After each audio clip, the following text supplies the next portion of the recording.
and welcome back to Always Off Brand. I am your co-host, Summer Jubileer, along with Scott Oshman. Good morning, Scott. Hello there. Good morning, Summer. We also have popping in and out left and right, Haley Brucker in the news, but she's having a little technical difficulties, so you will hear her in a few moments, hopefully. She is, frustrated, ladies. Now, we can all relate to this. Oh my God. You're set up, you're ready to go. She's usually right on time. You're usually late, but you've been on time the last 3 weeks. I'm absolutely How many times do I need to be on time before you say Summer's usually on time? I mean, you got a couple more. This is our episode 220 or something. You got just a few more. Can I bring her on? Should I add her to the stage and the YouTube? We're on the YouTube, ladies and gentlemen. We're on the tube. Haley, are you there? I don't know. Am I here? Can you hear me? You're here. We can hear you faintly. So just lean up into the computer. We did start the pod without you. We just got going. And Summer, you have an enlightening, funny, and humorous, just lovable story, don't you? I was thinking about this morning, and I don't really have a good story. Really? It's more of a complaint. Well, you know what? We're open. I'm here for that, Summer. Yeah, we're here for that. So I heard joining your 40s is lovely. It's so wonderful.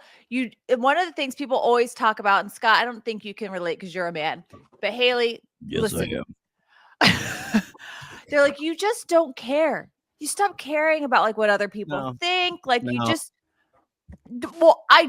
don't care. You know why I don't care what other people think? Because I sit in a car and the next day I can't walk because my back is thrown out. I laugh too hard and a little bit of pee just pops out. And I'm like, excuse me. I am like waking up at 3 a.m. I'm like, who's that? Oh, it's perimenopause. Just knocking on my door. I'm like, yeah, I don't freaking care what other people think. And I stop caring because I'm falling apart. And I'm like, this isn't fair. This is so funny. This is not funny. But wait till you're my age. Wait till you're 55. You think shit's going downhill now? Wait. Just wait. So I'm getting the car done yesterday. I got the car service, right? I go in and my service advisor, my visor, he's limping to the podium when he's like to greet me in my car. Anyway, sorry, that was a little Wisconsin. I liked it. Anyway, I go, man, what's up? He's like literally dragging one leg. He's like, I'm 40 and a half. And I went with my buddies in lifting and I did something to my hip and my legs. I literally can't walk. Yeah. He goes, I tell you what, the 40s, my eyes are shot. I can't do shit. Sucks. It's rough. And then meanwhile, I've got these little kids that are growing up who are going through all sorts of things. It's the holiday season. Here in the Jubileer household, we celebrate Hanukkah. Well, my son Chase is livid. Yeah, you want to talk about that conversation? That the whole world is all about, in his mind, all about Christmas. He's Haley test. Do you need a test? He's furious about it. In the phase of He's like he thinks that Hanukkah is the best thing ever. And he's like, everyone else thinks Christmas is great. And like, this is bullshit, Mom. Like, we got to educate some people. But the other day, he's up in Canada. This is the most Canadian thing. So he's in Canada doing a hockey game. They end the hockey game 1 minute early. You know why they end it early? Freaking Canadians. I love them. To let Santa on the ice with hot cocoa. So all the little kids could get it. And you would have thought like the ice, the rink broke and fell apart with my child's reaction. He's like, what is this bullshit? I don't care about Santa. Why are these people here? And I'm like, Chase. And he's like, all right, fine. Where's the Hanukkah guy? I was like, so I was Chase growing up. I've talked to you about some of this. I was Chase. I grew up in a Jewish household, but nobody around me was Jewish. I was the only kid in Cedar Rapids, Iowa, who was Jewish. So I need to just have a little sit down with the Chase Meister, and I need to just explain how it's going to go for him. I need you to come. So here's his thing. He's like, where's the Hanukkah guy? So what Hanukkah guy? Oh, Hanukkah, let's light. I need you to come dressed up as the Hanukkah guy. Okay, I don't know what that costume We're going is. to make him up, and Chase is going to market him. We're going to have a Hanukkah guy. I tell you, I'm going to come over with Yiddish and a big schnoz, and I'm going to be like, this is the Hanukkah guy. I'm Hanukkah Harry. How you doing? Just bring some gelt, and he'll be good. Put on your yarmulke. Exactly. It's time Yes. to celebrate Hanukkah. There's a lot of Christmas songs out there, and not too many Hanukkah songs. So wrote a song for all those nice little Jewish kids who don't get to hear any Hanukkah songs. Here we go.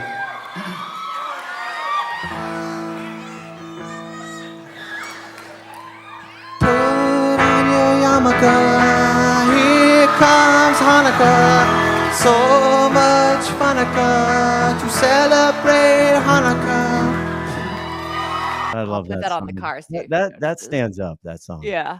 Haley, what's going on in your world? I can't get my microphone to work. I'm wildly frustrated. So I don't know. I'm actually at home today. I know, Guys, this is weird. This is crazy. I hired 2 more employees to run the farm. Nice. Congratulations. So it feels like I just left 28 of my children for with the babysitter for the first time. And I'm like, should I text her? Are they okay? Yeah. Should I send somebody to check on them? Do you have like nanny cams? No, that's kind of creepy. Oh, no, it's not. I have lots You don't think Oh my God, Haley. I could tell stories of what I found on the nanny cam that would on your nanny cam? Oh boy. Mhm. Oh boy. Yeah. I'm in. Let's go. I don't think I want to know. I mean, I had to call a woman to wake her up to go get my child who was screaming in his room at 6 months old. I'm like, hey, my child's awake. Could you please get him out of his crib? And she's asleep. So. Yeah, but this is a big deal, Summer. I think collectively, can I get a hallelujah? Hallelujah. Thank you. Oh my gosh. Yeah, no, I'm at my computer. I'm working today. This is great. It's a good day here. Well, It is a good day. You'll Are you know about if to they're transition, Summer? you'll know if they're doing a good job when you start seeing the reviews on your business. Hey now. Oh, that was a good one, Summer. Okay. Today's guest, ladies and gentlemen, let's start the music because we have to. Oh, I got to look at my notes, and believe me, I have notes. Okay, this guy. Let the music simmer in. Let it just sit. And he knows this because he's a Chicago guy. He knows when 23 came on the court in the 90s. This is what filled up United Arena.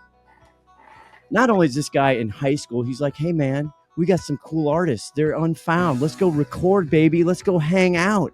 He took this music business into a juggernaut. What does Coca-Cola and music have to do with each other? We don't know. We're going to find out from Eric.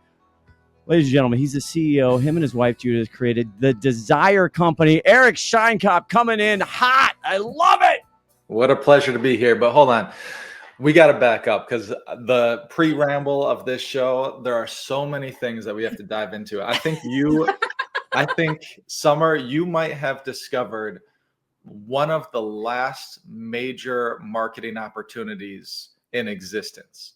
So the Hanukkah guy is probably the last frontier for a brand to be able to grab, because that's exactly what Coca-Cola did to Santa Claus. And Coca-Cola is responsible for the celebration of Christmas in the way that we celebrate now as a world. And there is a massive opportunity here with the Hanukkah guy for a brand to do the same. 100%. Originally, people had to, Santa Claus was a bad guy. Yes. That was the original premise. Yeah. So Coca-Cola created Santa Claus as we know today. Santa Claus was a mixture of a couple of things. Kris Kringle was a chimney cleaner who would come down your chimney and steal things from your house. And then that's how he got the kind of look of taking a bag full of gifts, which was stuff that he was stealing from somebody's home. The Hanukkah guy would never. Oh, God. Hanukkah guy would never do that. No, that's real. And then there was the saint, and there was all these things going on, and people only drank Coca-Cola in the summer because it was refreshing. It was a summer refreshing drink. And Easter was the real holiday for, instead of Christmas, Easter was the one that was celebrated. And Coca-Cola took this opportunity. They created the Santa Claus that we now know and celebrate. Wow. They are 100% responsible for inventing him, drawing him up, and marketing him and creating the Christmas. And then, you know, in Israel, they don't really celebrate Hanukkah much. I didn't know until I got into a Jewish family. Hanukkah's really not a big deal. It's really not at all. But Hanukkah is a response. Hanukkah is a response to what Coca-Cola did to Christmas. Okay, I joke about this. I do a sports pod for 8 years, and we joke about this. Okay, instead of Chris Kingle coming down the chimney, right, and stealing your stuff, Hanukkah Harry'd be like, "Oy vey, oy, too many cookies." Because I contend that the Jews, as being Jewish and growing up Jewish, have the worst marketing department of all time. Whoa! Have you seen what Manischewitz is doing with? Yes, they have the NIL player? with Radcliffe with I gotta say that was genius. That is genius. That is, but this is an opportunity right now. The Hanukkah guy is a real opportunity. I think you nailed it, Summer. All right, Eric, let's make some magic together. Let's create something. I'm with it. I'm very inspired by this. Have I been under a rock? I never knew any of this. Yeah, I don't know that I did know. I knew there was some sketchy shit going on with the whole Santa thing. Yeah. I did know there was some sketchy shit. But you know what? I tipped the cap. Like, you know, nice job, Coca-Cola. That's why everything's marketing. Yes. So, you know, you were alluding to it earlier. I sold my music company to Coca-Cola. I went in-house, and that's when like the veil was lifted. And I was like, oh my God, like our entire world revolves around somebody's genius marketing plan. We're so fucking dumb, aren't we? And I'm the first to raise it. I eat that shit up like freaking breakfast every morning. Where my head goes, which is not healthy, is that I'm like, God, if Coca-Cola did that, imagine what the government has been plotting and putting. Come on now, hey now. No, you know what? The problem with the government, right? They got bad marketing. They don't put enough budget into marketing. They don't. Yeah. They need to move some budgets around, right? Agreed. Eric, okay, so on this show, we could spend the whole 20 minutes just talking about you and your history, but Google him. Okay, kids, Google this guy, YouTube him, whatever you want to do. Fascinating story. Fascinating how you got here. But I know we want to start with the first company question, Summer, and I can cut this out maybe or not, or maybe. You got to tell us what the hell Desire Company is, because most people, I was introduced to it when I saw you speak at E-Tail Boston. Yeah. I mean, we've really become the leading content provider for commerce. So we create content which is purposely built for conversion. It is not the influencer stuff. It's not your traditional advertising, television commercials. That's all top of the funnel. It's not about awareness. It's about when somebody is interested in a product, we create the content that has them lean in, truly learn what a product is, who it's recommended for, how it works, what are the results you would expect, and conversion goes through the roof. So the way that we do that is instead of working with influencers or celebrities, we work with the people behind the world's biggest stars. There you go. Those are the makeup artists and nutritionists and trainers and travel planners and all of the people who have dedicated their life to one really specific niche area. So they know everything about it. And when they test and use products, they could tell you in massive depth. So rather than saying, hey, I love this new coffee cup, they really could go into the details of everything. And when that's placed at the point of conversion, anywhere that has a commerce attribute, conversion goes up significantly. But you're talking about putting experts behind these products, which is great. At the end of the day, what we always talk about here at Always Off Brand, if the product isn't good, it's just not going to sell. Right. So having someone behind it saying like, I agree with this, I'm putting my brand, my name behind it, that's huge. But it sounds expensive. That sounds very expensive. It's a lot more affordable than you would expect because we do it. The process behind it allows it to scale pretty rapidly. And we're plugged into some of the largest retailers and retail media networks in the world. So we wake up in the morning and it's just a ton of new orders that come in. We pair them with different experts. The experts use them for a couple weeks. So then when we film, we're filming one after the other. So it's actually very affordable. The other thing about it, and it's not like it looks like a television commercial. We have like Lumi's using our stuff on broadcast national television right now. Actually, Ash and Advantis Health, they used a bunch of ours on connected TV, Hulu, Roku. But it's really built for the product page, the PDP. Yeah, it's been amazing to see it kind of take hold the way it has.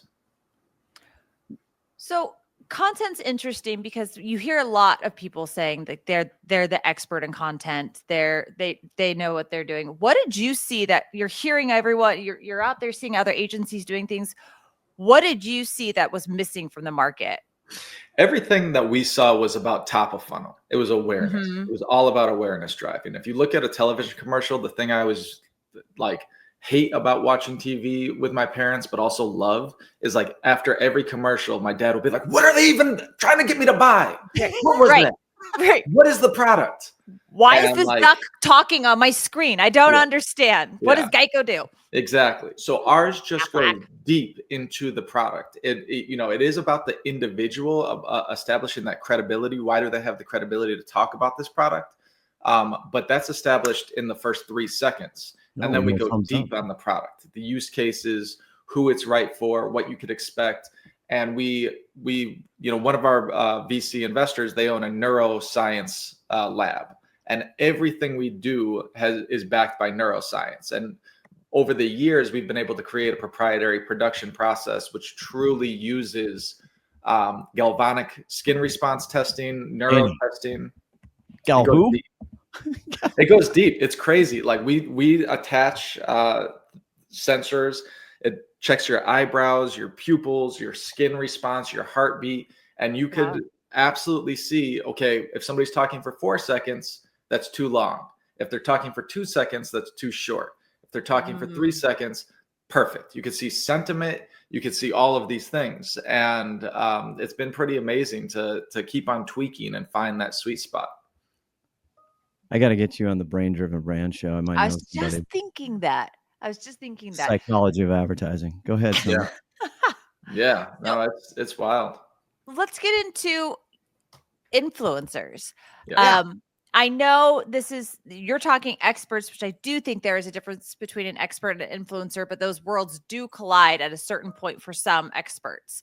Sure.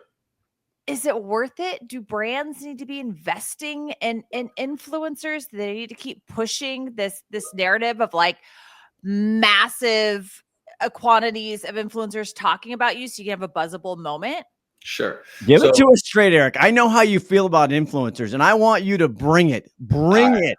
All right. I got to be sensitive because I'm not saying influencers don't work. They certainly still have their purpose. I'm not trying to say they're completely dead. I think they are certainly on their way out. They are less impactful than they were last year and the year before that. And the year before that, it's been diminishing significantly. I mean, the average account with over 1 million followers now people only see less than 1% of their followers see their post. Less than 1%. Wow. So yes. So and what that's is just because of the overall saturation of influencers in general, right? It is, but it's also the mindset of the consumer. The consumer knows exactly what's happening. Like, exactly what's going on. And they're not opposed to it because they like the content that those influencers otherwise create. But if they're just holding products and pitching products all day, they just skip past it. So Instagram Reels, they declined an average of 76% last year in engagement. The Reels declined 25% the year before. So people are, that 25% to 75% decline in 1 year time. People are kind of over it. But going back to your question and just touching on, are we the same? Are we different? I don't care if anybody in our community, any of our experts even have social media. So we have NASA astronauts, we have veterinarians, we have all of these stem cell researchers, like they don't have social. Nobody follows them. And I don't care about that because we are not taking content and creating it for social. We are creating it for the brand's website, the retailer's website. And that's where people are leaning in. So let's influencers do what they do, announce products, wave their hands. Hey, this new thing exists, but then give them the content that actually is going to convert once they're on that product page. You got a bell for that. That's a juicy nugget right there. Thank you. You're, but how do you explain the TikTok? Okay. How do we explain the umpteen billion people in TikTok, which I laugh yesterday or Monday, because the news comes out, it could still ban it. They could still ban it. What? No. There's no money. way. The answer to all your questions, kids, money. And there's no freaking way that shit's going away because there's too much money. But so how do you explain the TikTok? It's real, and it's. I think it is 100% dependent on the type of product and also the price point. So something that is a quick, no thought goes into it, like, oh, that's cool, I'll try it. It's $12. I'm going to buy it. Like, absolutely, very effective. Right. There's a lot of returns from those products, but you can't return certain things in beauty and health space. So those are great for TikTok because it's just an impulse buy. They'll never buy from that brand again. They regret it, but it doesn't matter. You captured their money once. It's not a sustainable model. We've seen these things pop up and then they continue to die off. But nonetheless, like, yeah, it's absolutely very effective. But I think it's for the right place, right time, right product to capture the right audience. But long term, it's not the strategy, right? Right, Eric. That's what I'm hearing you say. Yeah, that's what I've been saying the whole time. Because I think it's all garbage. I think it's 25 is the year of schlock. Yeah. TikTok. My wife really is the one who, my wife created the my hate for influencers, because she had to create the first global influencer program at Coca-Cola. She was an executive at Coca-Cola, and she was talking to me and she was like, this is unbelievable. She was like, everybody I talk to, they want the deal with Coke. And when I ask, do you drink Coca-Cola? They say no, but I have no problem saying that I do. She's like, why? Like, why would we do that? Whoa. So the Wow. first influencer that she signed was Britney Spears. And Britney Spears had just come off of a 4-year contract with Pepsi. But Britney kept on getting shot by the paparazzi drinking Diet Coke. So she was like, that's what she drinks. She should be with us. She's a true fan of our brand. She loves it.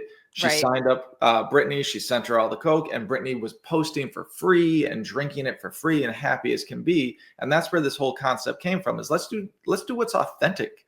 Let's not force it, because that's going to be, you're going to see through that immediately. People aren't dumb. Was this before she was basically home incarcerated or whatever in jail? This is before that, right? Before Free Britney? That's before I keep her in. Oh, Brittany. I thought you meant my wife. I thought you meant his wife too, and I was like, oh Britney my God. Spears. I was like, is this Free Britney or before Free Britney? Free Britney. This was saying Britney. But Brittany's back, baby. She is back. She is back. She's got a version of her's back. Yes, version. Fair. Just quickly, see this whole expertise thing. So Erin Messina, the wife, she's a massive cooker, chef. She has like recipes coming out. We have to put an addition on the house just to fill up the recipes, right? It's ridiculous. She likes the printed. Okay. She's got binders. Nice. Anyway, she is for long-term standing cookware brands or resources. Okay. Sources that she has followed, right? She is all about the expert, somebody who's a chef or a cook that she likes and whatever. She's constantly pulling, and she is quote unquote influenced by the experts. So I this is landing for me, Eric. It's really landing. It lands for everybody when they think about it in something that they're passionate about. Now, I have daughters and they buy crap off of TikTok all the time. But like you said, your wife who is an actual chef and takes it seriously, she's not going to be swayed by somebody who clearly is not an educated chef. She wants to know what nice the sushi chefs who have trained all their life, what they like, because they've tried every single thing that's out there. So what is the best that they're going to recommend for whatever particular dish or meat she's slicing? I can't convince her to get a meat slicer. It's funny you bring that up. That's been a big argument. They're so big. Like, where do you plan on putting that? How much I spend on turkey slices? I eat turkey slices every day. How much? You understand the cost savings of a slicer? Anyway, go ahead, Summer. She's just they're dangerous. She's shaking her head because she knows the pain that I'm in. Or excuse me, she knows the pain my wife is in. Yeah, that's exactly why I was shaking my head. Okay. All right, go ahead. Go ahead, Summer. Let's get into these product reviews. Yeah. Okay, let's get the product review, but then we got a break coming up. So Should we go break first? Is that what you thought I was think doing? we should, but I really God, I'm dying to. It's not on the sheet to ask. The great Jeremy's here. We can cut this out, Jeremy. No, it's all good. How do you? So I worked with my wife. We lasted barely 2 weeks before we basically had a conversation of like, I love you. I love you. Yes, you drive me crazy just in life because that's how we know we love each other. But hail to the no. Is this going to work? Because you're train wreck, me. Yeah. And I'm like, you're so like organized and anal about everything. I can't handle it. And that's what makes it work. That's what makes it work for us. So I think the difference for us working together is we met each other through a working relationship. Probably, yes. And I met her in a bar. Yeah. Well, I met her in a bar too, funny enough. But and I went up and hit on her in the south of France. And I did not know that we actually had a lunch scheduled the next day. Are you kidding me? No, I swear. I had sold my company, part of it to Coca-Cola. And my wife, Judith, she was global director of brand PR communications at Coke. And we spoke on the phone. And then we were supposed to meet in Cannes in the south of France. So I went down for this meeting. And the night before, I went out to a bar and I went up on the dance floor to hit on this French woman. And she was like, whoa, I know who you are. We have lunch tomorrow. No. So then we worked together for several years before she accepted my advances. But because of that relationship where like she was an expert in what she did, she media trained me, she did all of that. She was very respectful, appreciative of what I brought to the table, and they were so different that it works, but not without a lot of things not working and then discussing. And there's a lot of rules. You live and you learn. But wait, you went into business with we're going to go to the break, but this is just more selfish Scotty-O questions. No. You went into business with your brother, right? Yeah. And you talk about how you wouldn't do it any other way. Then you got PE involved and everything else. But I grew up in a family business, and 9 times out of 10 family business, what happened to me is my father and his uncle they left, it broke up. And then the kids, nobody talked to each other for 40 years until they died. That's a typical family business story, by the way, kids. Yeah, it is. But for me, it's like you're going to be with your co-founder every day, talking to them all day, every day. Why not do it with somebody that you love being with, that you want to travel with? My brother, also different situation. He was 13 years older than me, but we shared a room growing up. So it was a very clear relationship. Now I was the CEO of the company, but I thought he was about to be like, I was the smarter one. I had a very clear remit, and he had a very clear remit, and I think that's why it worked really well together. And it's the same thing with my wife and I. But I know it's insane and it's masochistic, but it is the way that I prefer to do it. Because why would I just want to spend all this time with somebody I don't love? It is massive props to you guys. I mean, tremendous. Just out from the outside. Today is the first time I've met you. I'm listening to you and I'm hearing the story and and I'm just like, that's mad respect. Like, I don't know how God, tip the cap, tip the flipping cap. Okay. Had to get those in. Okay. Had to get those questions in. We're going to take a quick break. When we come back, we are going to talk about reviews. We are going to talk about the juicy divide. You're talking about boundaries. You've set good boundaries, Eric, it sounds like. We're going to talk about boundaries in review land when we come back. What's up, everyone? I'm Gloria Chow, Small Biz PR Coach, and you're listening to Always Off Brand. Hello, and welcome back to Always Off Brand. We're back, ladies and gentlemen. We never left. Eric, I teased it before the break. Let's get into this whole review situation. I think we've determined what the Desire Companies does and why it's different and how you were informed from your previous life. Maybe go look that up, kids. You'll see.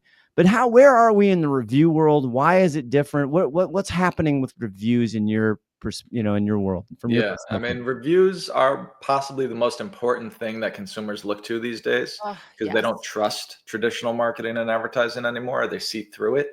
However, it is absolutely a wreck. It is destroyed.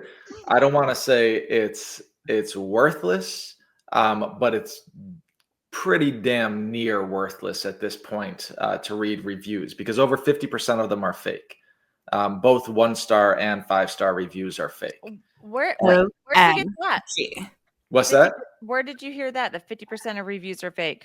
That is I will send up. I could actually follow up with a ton of stats from it. But over 50% of Amazon, I know you guys know all about this, the Amazon world, but over 50% of 1- and 5-star reviews on Amazon are fake.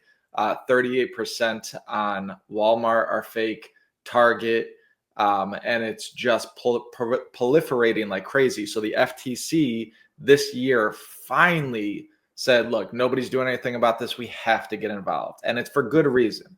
Yeah. But for every single violation, the FTC is now fining $51,744 per violation. Wow. And the reason that they're doing that is because nobody's been able to control it.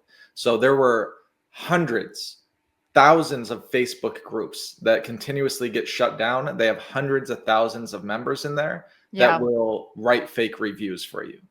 1-star, 5-star, whatever you need.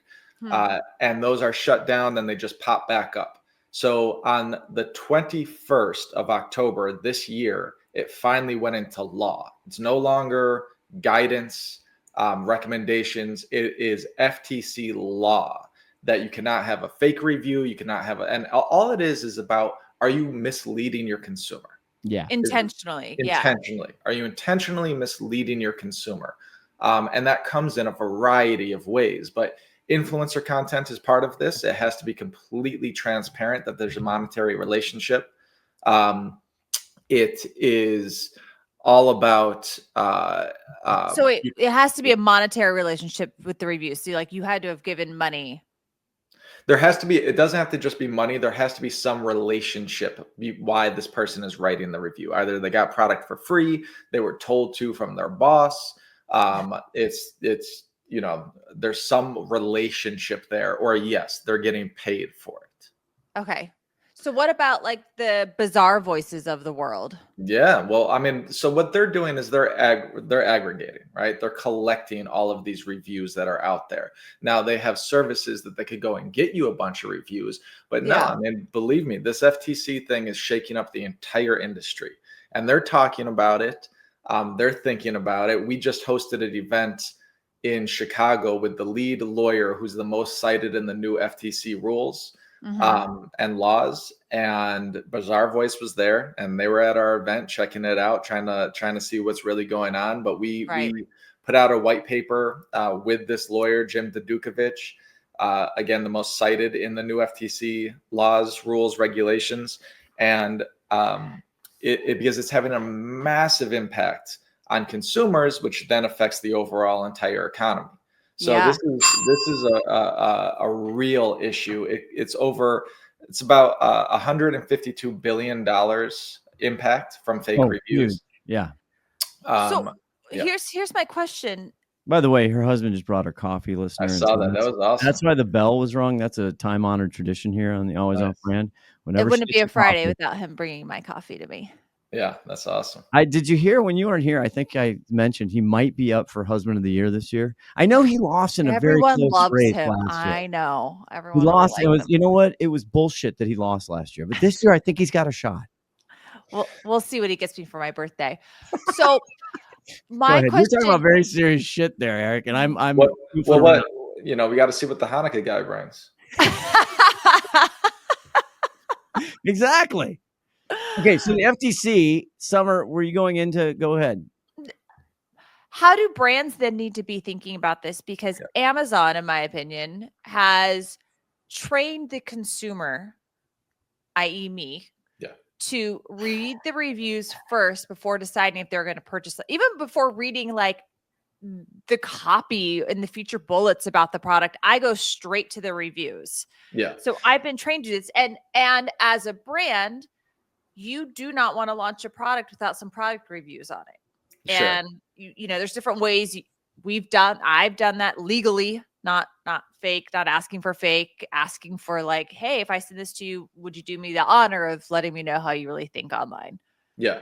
Yeah. And if you say that, like, hey, I'll give you this product, you write a review no matter what you think about Regardless. it. Yeah. Regardless. But then they also have to say, I received this product for free so Right. that I could, Right. share that. That has to be because those are like Vine reviews on Amazon. Which exactly. Now, Amazon, I could go on a soapbox about Vine reviews. I don't know who these people think they are. yeah. Have you seen some of these like 17-page? I'm like, this, you're not going to get like a PhD after writing this, sir. Yeah. There's no extra credit. There are a lot of things that are different. And on, Amazon wants to say like, hey guys, this isn't on us. So on, these rules came out on October 21st. On October 28th, they were in court suing away. And they were suing a bunch of their vendors who are putting up fake reviews because they want to stay out of trouble with the government. Actually, Amazon and Google both sued fake review providers in federal court on October 28th this year. Because they've been going after this for years, actually. Yeah. To give Amazon some credit, by the way, listener, if you're a seller or vendor, whatever, this is my rule. I don't mess with any of that other crap. I do Vine and only Vine. I don't care what it costs. The Desire Company now. What's that? And the Desire Company. And the Desire Company. Sorry, Vine. Take two. Let's still rolling. 3, 2, 1. As far as I'm concerned, it's the Desire Company and Vine reviews on Amazon. That's that / end story. That's all you. That's the list right there. That's right. Did I do that right? You did that right. Okay, that's safe. Yeah, go ahead. No, I mean it's a very scary thing. Like Amazon, as you said, they have trained people to only care about reviews. So then everybody's like, well, you need 10,000 5-star reviews to launch a product. That's bullshit. That's complete bullshit. You can't launch a product without reviews, but you can't launch a product with reviews because nobody's tested it. Right. So it's a total, like they've created their own trap. And now they do say there's been tests that have shown that like the best star review to have on Amazon is between 4.2 and 4.3. 100%. I mean, and if you think about like, why would somebody pay for 1-star reviews? It's because it takes down the competitor so quickly. There's this like horrid story about these two women that started a really innovative, cool company. It was very successful. Overseas company came and knocked it off. And then they flooded the original product with fake 1-star reviews. Algorithm dropped it, can't even find it on Amazon anymore, and they went out of business. So it's become, reviews have been weaponized. Yeah. And it's very, very, very interesting. But the Amazon's like solution, now if you go, it's like, here's our AI recap of the 50,000 reviews. And that's BS.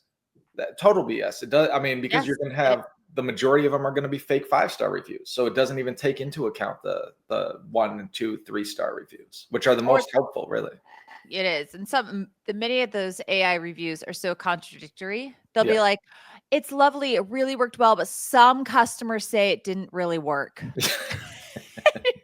The problem is it's the reviews are a currency. Again, I don't know anything about Bitcoin. It's not real to me, but the currency of reviews is real to me. Yeah. And the algorithm is a liquid living thing kind of, because so everybody's got, well, I got to get so many reviews. No, you don't. As far as you get 10 to 20 reviews, yes, you got to stay in this range. It's one piece of the weighting that makes you sell stuff or show up. So people get carried away with the reviews, but this is good. I think this is healthy for the market. This is healthy for all the players, right, Eric? It's 100%. What the FTC is doing is what's best for the consumer. And it is, do not mislead the consumer. Do not have them spend money on something that they didn't know did something other than they thought it was, that they were confused about, whatever. But that's where we took a totally different approach. And we've said, we're not going to get in this review game. We are going to work with these experts who could really just give you their honest, educated opinion about the product. And that's why it's been so effective. I mean, consumers love it, which is why we're now getting a lot of adoption with the retailers and the retail media networks, because they need to find a solution for reviews. And this is what people have been, thirsty for. Well, they should throw that expert review to the top of the Yeah. review pile. So it's the first thing you read. Like consumers need help too. Like, Yeah. help me out. Let me know if this is something I should buy or not. Yeah. What's really cool is like we've actually been built into the carousel above the fold. So where our videos live is where the static images are. This is on Amazon, Best Buy, all these, Target, all these different retailers. We're not where the reviews are. We're the first thing that you will see about a product. We're the first people to actually put in almost quote unquote ad for the product that you're looking at on the page for that very same product. Sorry, that's worth a hallelujah, man. That's good. Because why do I want to have 17 thumb scrolls down to find the stupid reviews? Yeah. The industry is completely collapsing in real time. So it's exciting. That creates opportunity. So what can brands do? I mean, I struggle with reviews for my brand because I'll see, you have, bless their heart, people, but some people do not read and they buy something, or people believe, let's go to influencers really quick. Some people don't read. A lot of people don't read. So my company, Eric, it went viral last year. Nothing we did. An influencer said, hey, if you take this product and this product together every day for 1 week, you will lose 1 pound a day. That is not my leaf blower sound effect, ladies and gentlemen. So I really apologize. Don't apologize. I love it. Of course, the yard guys just showed up. Of course he did. And, I just wanted to clear for the listener, that is not a sound effect. That's not a Scotty-O sound effect. That's ambiance. That's true life ambiance. So go ahead, Summer. So our product went nuts. It sold out. It was insane. And then come the reviews. This was a 4.5 star product on Amazon. We didn't buy reviews never. And we start getting, I didn't lose weight.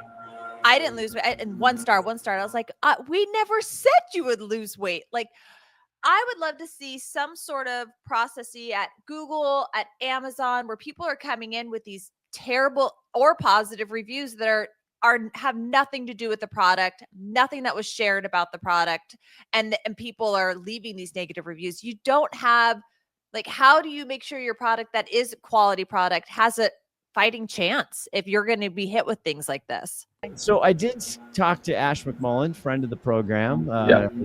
Yes, co-host. She's been on a couple times. I feel like Ash is everywhere these days. She is. She's a superstar. I just tell her, I'm like, remember the little people. But back to the cost of using the Desire company, she had, I think, a pretty interesting thing, right? She does not make, Advantis has different brands, and she used it for this is not like a beauty product or like some celebrity, bougie thing. I think it was like toe fungal or some crap like that, So talk about what you did there, and my point is, she said it's actually really reasonable. She used the word reasonable from a cost benefit standpoint.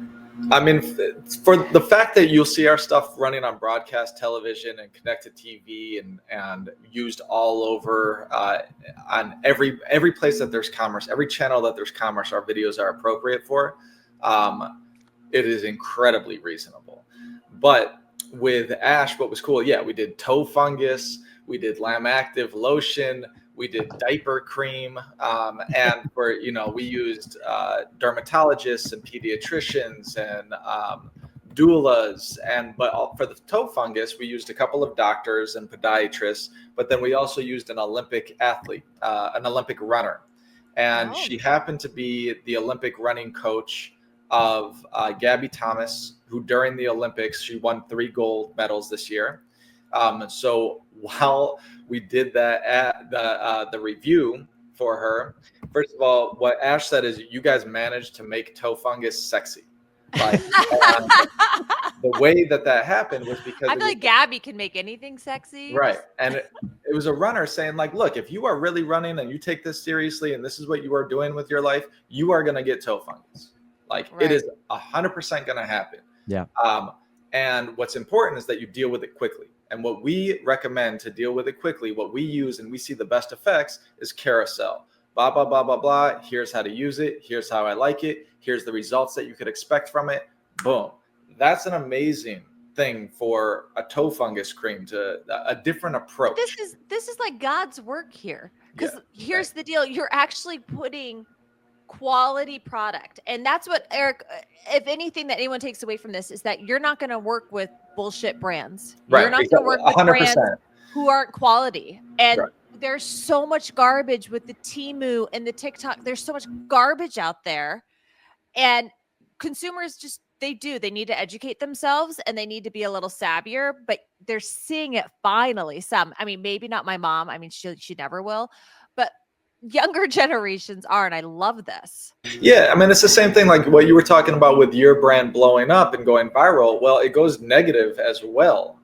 Like Sun-In, which is the old school hair lightener that you spray in your hair. You're talking to a blondie. Yes, I know what Sun-In is. Yeah. So Sun-In, this girl, she went on TikTok and she was like, I use Sun-In and now my hair's falling out. And she showed like clumps of her hair falling out. So Sun-In like immediately felt the effect. There was a massive backlash and sales actually declined.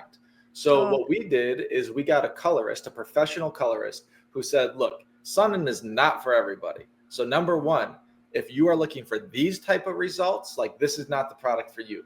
However, if you have this type of hair and these are the results you're looking for, I would highly recommend Sun-In. But here's how to use it, and here's how to use it effectively.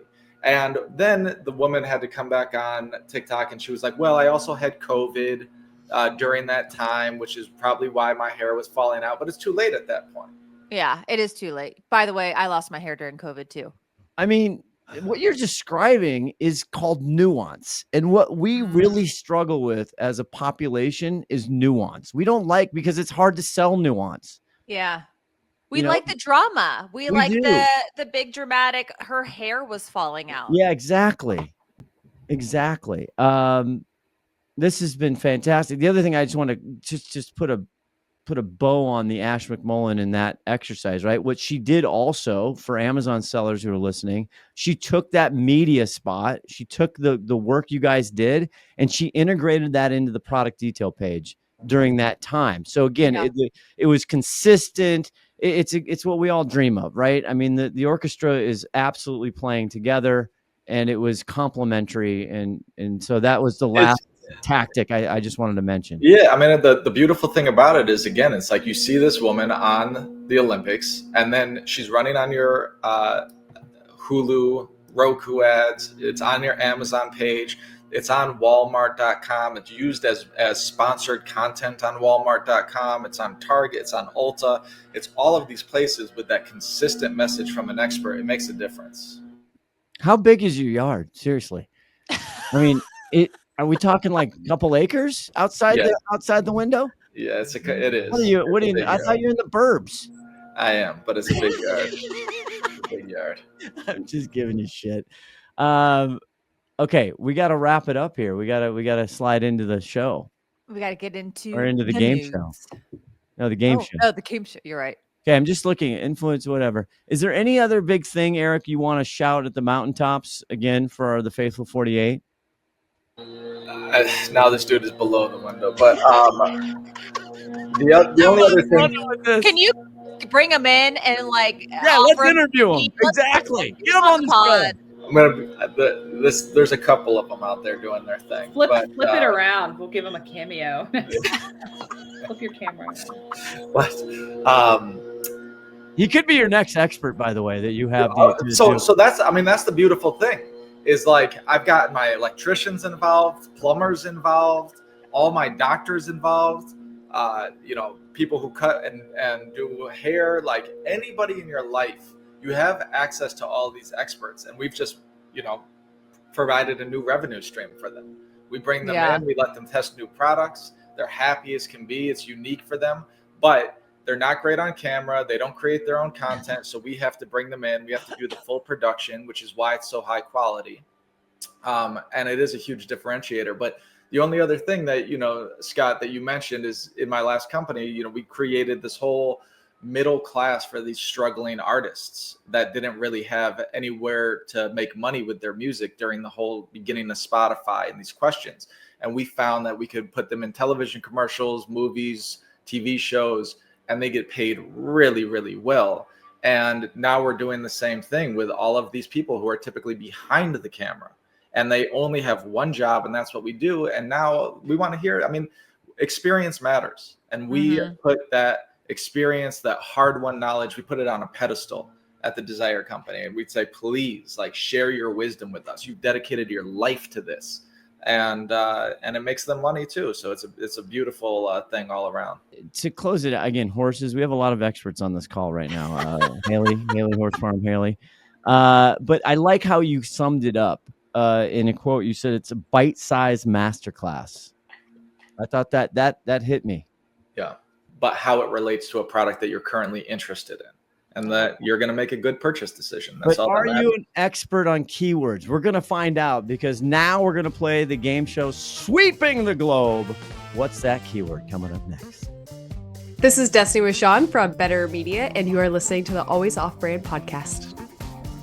She has won way too much, and it pisses me off. Like 3 or 4 in a row, right? I am like, I don't know what's happening. I should go buy a lottery ticket. No, you know what? The other thing is, the rule here before we start, which I'll keep this in.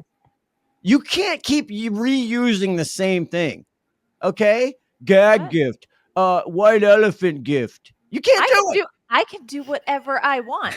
You do not get to tell me what I can and cannot do, Scott. Kids, we've got company over today. Let's wait and save the arguments until we don't have company. Okay? I want to win one time. I'm so bad. All right. Well, okay, Scott, let me hit I'm feeling hopeful for you today, Scott. I think I've got something that's right up your alley, okay? Well, I like that Eric wins, the guest wins. That always makes me happy. But here we go. You realize if you do wins, because I let you. I have to share my screen so that you guys can see these products today, because it's far. Let's go. Okay. All right, let's go. Let's do it. 3. Start the music. Okay. Jeez. 3, 2. You told me to shout.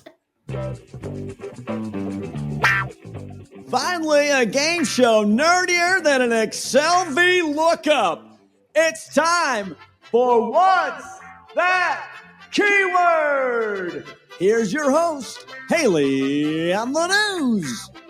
All right. If you're not watching us on YouTube, Summer has the biggest smile on her face because she thinks she's going to win like the 4th one in a row here. So here we go. Bullshit.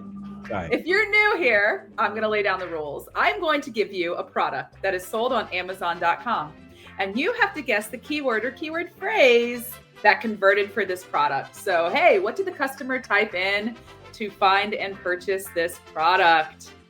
All right, everybody.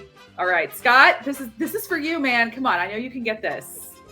Your first product is a bathroom mini golf rug.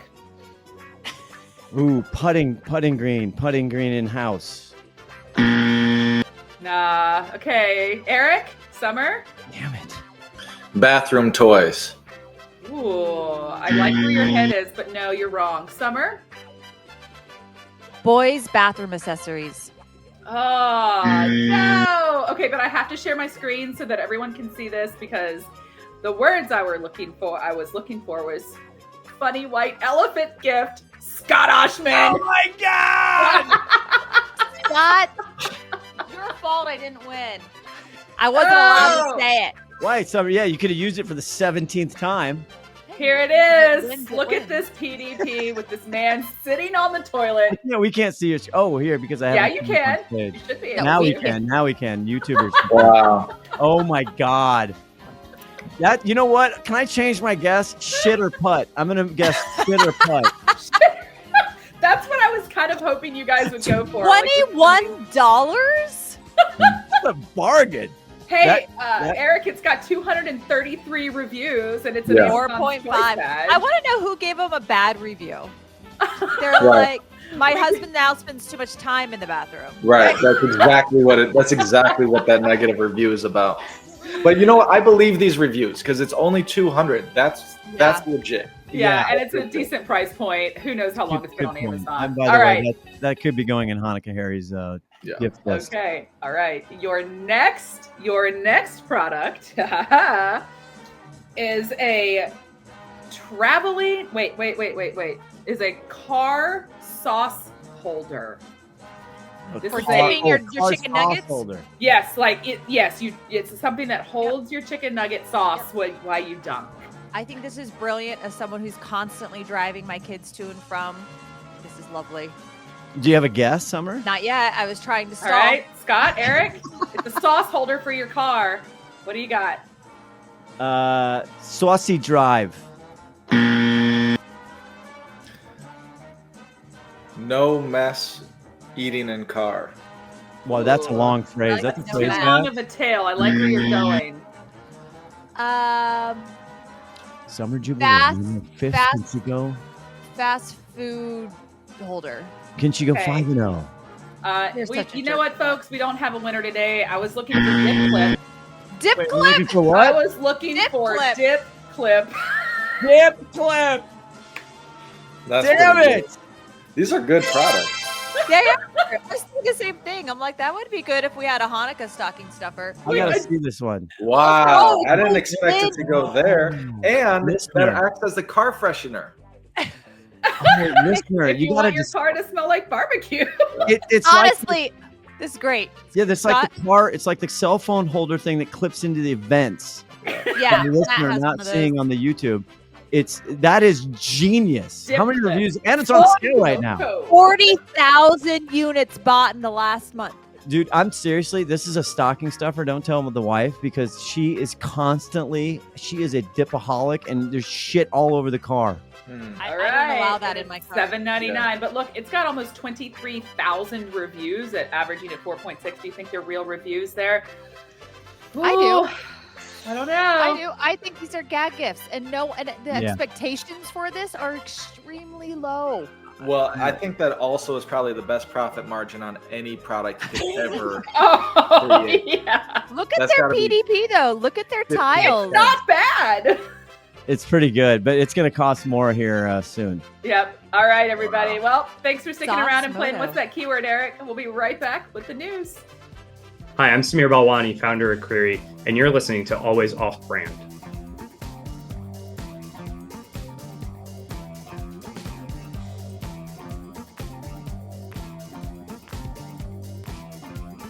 Well, that's all been fun and games, but it's that time, the time America has been waiting for. It's time for the news. Oh my gosh, that was so fun. Let's talk about holiday. We just talked about reviews and how influential they are for the consumers. Okay. Well, when we think about Amazon and we think about holiday, we've been reading all sorts of different stats. Oh, Amazon is up. Overall retail is up this year. It's 2024. Okay. It's really only up 0.1% year over year. So if we put our blinders on and we look at November 1st through December the 4th of 2024 here, we haven't really increased that much, 0.1% year over year. Okay. It's not that exciting. What are you guys seeing in your businesses? Are you showing kind of a stagnant growth? Are you seeing unit increases, but pricing decreases? Tell me a little bit about what you're seeing in your businesses. So when I was talking to our agency, and not specifically to us, just like in general, what are they seeing? Which is my favorite question to ask agencies. Yeah. They saw a lot less discounting.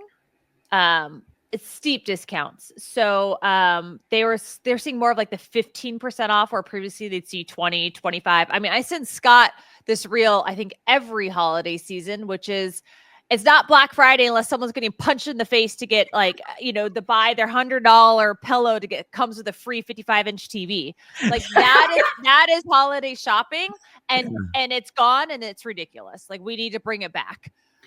I think I think No, you go, Scott. there's two things that come to mind when I see this data. Number one, we have a massively compressed selling cycle here because of the late Thanksgiving to there. We started on sale those. The other thing is and depending on the category. So in the categories of our clients at Quickfire, that all of a sudden they had it was less crowded in their category. They didn't have to discount. But the ones that have become saturated in the competitive set has become ridiculous. I'm thinking of our pickleball bags. Shout out you, Dana. like we have no choice to go to go 25, 30 off because the competition, that's where the market has gone. And so we are seeing more unit sales, but less top line revenue. Which is hard because Amazon's fees have just increased exponentially over this past year, and everybody's struggling with this whole I was gonna say AWD, but it's Amazon Warehouse and Distributed or whatever. It's AWD. It's all-wheel drive. AWD. Basically. It's a total shit show over there. They're not shipping in like they should. They're allowing sellers to go out of stock. I don't know. It's a mess, and they just keep wanting more money, Scott. But how can we keep up? Yeah. Well, that's so how you can keep up. What I keep reading on LinkedIn, which is now like become such a social platform. Is I know how you feel, Haley. I don't disagree. But one rant that I keep seeing from this same CEO who wants to fight the good fight is the price compression we're seeing because Target decided at the last minute to do a Cyber Weekend deal. And anyone who had Amazon deals planned for that weekend, their deal, if you're 3P, it got blocked. Yeah. Because of the pricing match. Did. And it screwed up a ton of people. So there was that. And then one of the things the CEO was saying is that the consumer is losing with this price compression because all the brands have to do or are starting to do is they have to raise their prices to then be like, okay, I can give you 20, 25% off because I had to raise my price. So then at the end of the day, it's the same revenue for the brand, but the consumer is getting tricked and they're actually not saving anything. This has been going on since the start of retail. Double ticketing is what you're explaining, and it's absolutely happening. Mm-hmm. And how do you address all the increased costs? Again, reminders: storage costs, storage fees in certain categories go up 204%. It's insane. First, so no one's really making money. You know, there's that Scott, you love margins and profits, but I mean, no one's really making money right now. We're just trying to survive. I mean, there are brands that are making money because they've planned for this, and that 10 cents a time, whatever they've done, what you talked about. It's a conundrum because you can't not be there. The volume is huge. It pays a lot of bills. And at the same time, you're fighting, your bottom line. But let's just all be clear. Okay. Everybody complains about the cost of everything, inflation. Corporate profits are as high as they have been in 50 years. So as we all complain about the price of everything, corporate America ain't cashing the checks. Cashing checks, baby. Cashing the checks. Well, let's talk about Amazon partnering with QuickBooks. If you are a small seller, if you are a smaller brand, how hard is it to balance those books? When you're looking at your payment report, your all orders report, all of these different reports that, by the way, never freaking line up. No. They never line up. Don't try. How amazing is it that Amazon has now partnered with Intuit QuickBooks to now integrate all of your Seller Central information into your QuickBooks platform for the ease of bookkeeping? This, I feel like, needs a huge celebration. Huge. It's huge. Scott, where's the hallelujah, Scott? So this is planned to launch in mid-2025, but the agreement has been made between Intuit and Amazon. So it is official. It is going to happen. And incredible. All of the bookkeepers out there are going to I think they should just have a party. I mean, now you can see where the leak is. Now you can see your profitability. Now you can see your options. I mean, this is, I can't believe it's taken this long. I know. Honestly, it seems like the most obvious thing on top of getting a Hanukkah guy. Like, I had this one. Yeah. I had one brand who had this insanely complicated spreadsheet that they had created all by themselves. Yeah. And, they were convinced that this was the source of truth. This was the exact numbers from Amazon. And I could still, even with my Amazon expertise and all these reports, I could still never 100% get it to line up. So Amazon's really doing us all a favor here when they're integrating this. Shout out them. Shout out to them. So look, maybe they're not on our shit. Maybe they're not on the naughty list after all. Maybe they're on the good list. I don't know. We'll have to see. It's a love-hate. It's never changed. It is. All right. Well, that's all I've got for the news today. We're going to be right back with the part that everybody listens to. Stick around. It's Summer's favorite portion. It's the wrap up. Hey, this is Jason Del Rey, and you're listening to the Always Off-Brand podcast. So here's what I love the most about what the Desire company is doing, which is quality. It's not junk. You know, and I said to Eric, what I love about your companies, you're not working with BS brands. If you're a brand that's doing 80% off on Temu and Shein, like probably not the best customer for Eric. I don't even think he'd want you. But you do you, boo. Yeah. Yeah. And there's a place for everyone, right? There's a pot for all lids. I mean, there's a lid for all pots. And now there's a clip for all dips. Yeah. But I was so excited to meet Eric because I saw him in Boston, and then Ash McMullen led me to that. This led me to this. And why? Why? Because people matter. All together. People matter. People matter. People matter. And you've been listening to? Always. Brand. Please like, please subscribe, please share. Thank you. Bye-bye. Bye-bye. Toodaloo. Hey there, this is Haley from Quickfire, and they want me to read this so you know what this podcast is part of and how to find out more if you want. Always Off Brand is a production of Quickfire LLC and a part of the Learn and Laugh series on the Quickfire Podcast Network. For more information, go to quickfirenow.com. Have a good one, and thanks for listening.